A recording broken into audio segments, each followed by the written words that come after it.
मेरे प्रिय बहन भाइयों, सबको जय मसीह की। जीजस टीवी 1 के में आपका स्वागत है। आइए बाइबल के कुछ वचन आपके सामने लेकर आती हूँ। वीडियो को शुरू करते हैं।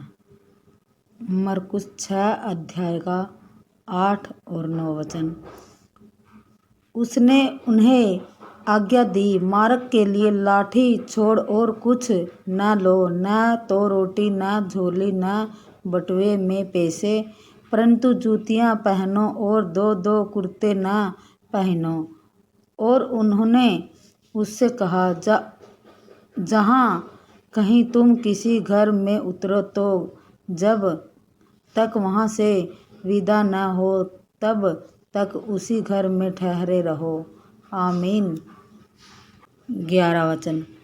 जिस स्थान के लोग तुम्हें ग्रहण न करें और तुम्हारी न सुने, वहाँ से चलते ही अपने तालुओं की धूल झाड़ डालो कि उन पर गवाही हो।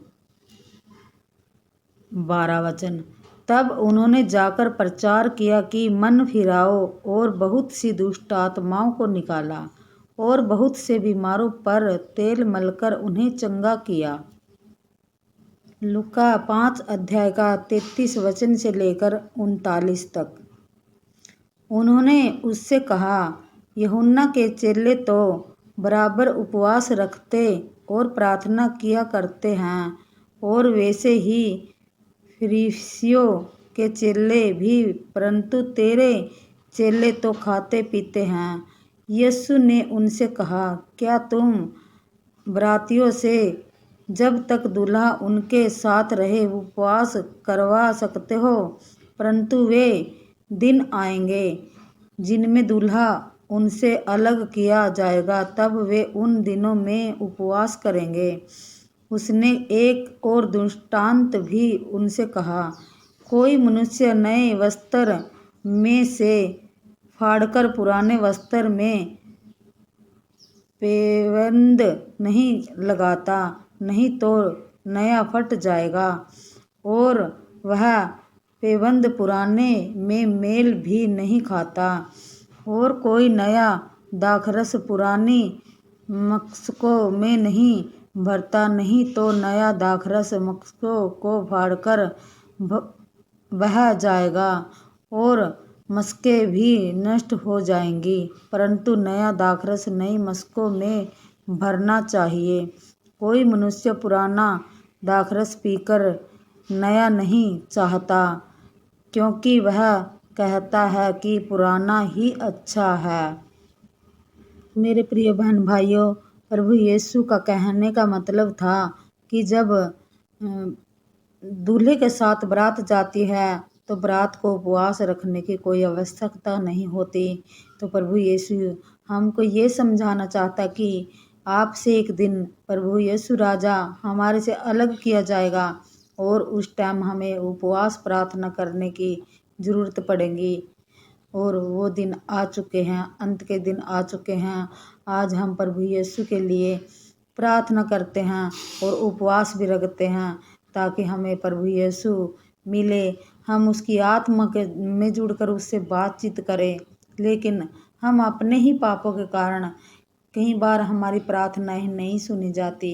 तो मेरे प्रिय बहन भाइयों, हम इस सच्चाई से, सिद्धता से परमेश्वर के उपवास रखने चाहिए, जिससे हम प्रभु यीशु से बातें कर सकें और हम जागते रहे, निरंतर प्रार्थना करते रहे, क्योंकि प्रभु का आना निकट है। प्रभु का आना निकट है, प्रभु शीघ्र आने वाला है। और लूका का 5 अध्याय का जो उपवास का ये प्रश्न है, इसका उत्तर यही है कि प्रभु यीशु राजा हमसे दूर किए गए और हमने उसकी बातों को नहीं पहचाना। वो हमारे लिए मारे गए, गाड़े गए, और वो तीसरे दिन मुर्दों में से जी उठे, और पवित्र आत्मा के द्वारा आज भी हमारे बीच में हैं, और आज भी हमसे बातें करते हैं, बड़े बड़े अद्भुत कार्य करते हैं प्रभु यीशु राजा। लूका का 8 अध्याय का 4 वचन से लेकर 8 वचन तक। बीज बोने वाले का दृष्टांत। जब बड़ी भीड़ इकट्ठी हुई और नगर नगर के लोग उसके पास चले आते थे तो उसने दृष्टांतों में कहा, एक बोने वाला बीज बोने निकला, बोते हुए कुछ मार्ग के किनारे गिरा और रौंदा गया और आकाश के पक्षियों ने उसे चुग लिया। कुछ चट्टान पर गिरा और उपजा, परंतु तरी न मिलने से सूख गया। कुछ झाड़ियों के बीच में गिरा और झाड़ियों ने साथ साथ बढ़कर उसे दबा दिया। कुछ अच्छी भूमि पर गिरा और उगड़कर 100 गुना फल लाया। यह कहकर उसने ऊंचे शब्द से कहा, जिसके सुनने के कान हो वह सुन ले।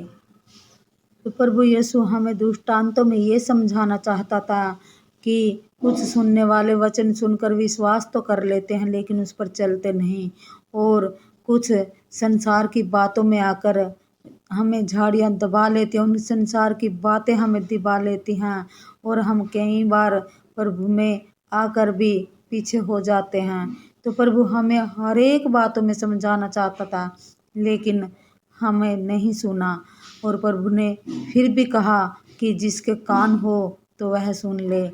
जिसके कान थे मेरे प्रिय बहन भाई, उन्होंने सुन लिया और विश्वास कर लिया, आज प्रभु में वो बड़े हैं। और जिसके कान नहीं थे उन्होंने नहीं सुना, उन्होंने प्रभु यीशु की बातों पर विश्वास नहीं किया। लूका 8 अध्याय का 16 वचन से लेकर 18 तक। कोई दिया जला के बर्तन से नहीं ढाकता और न खाट के नीचे रखता है, परंतु दीवट पर रखता है कि भीतर आने वाले प्रकाश पाए। कुछ छिपा नहीं जो प्रगट न हो और न कुछ गुप्त है जो जाना न जाए और प्रगट न हो। इसलिए चौकस रहो कि तुम किस रीति से सुनते हो, क्योंकि जिसके पास है उसे दिया जाएगा और जिसके पास नहीं है उससे वह भी ले लिया जाएगा जिसे वह अपना समझता है। तो मेरे प्रिय बहन भाइयों, प्रभु यीशु हमें ये समझाना चाहता कि जिसके पास प्रकाश है तो वो वचन के द्वारा औरों को भी प्रकाश दे, कि क्योंकि जिसके पास प्रकाश आता है वो अंधेरे में नहीं रखा जाता। जैसे हमारा प्रभु यीशु एक ज्योति है और वो हमें ज्योति में लेकर आना चाहता है, और हम भी फिर भी अपने पापों के कारण हम आज भी अंधेरे में हैं।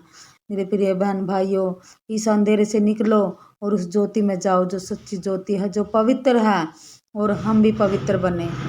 जितने भी इन वचनों को सुने और आशीष और बरकत पाए, परमेश्वर के सामर्थी नाम में आमीन।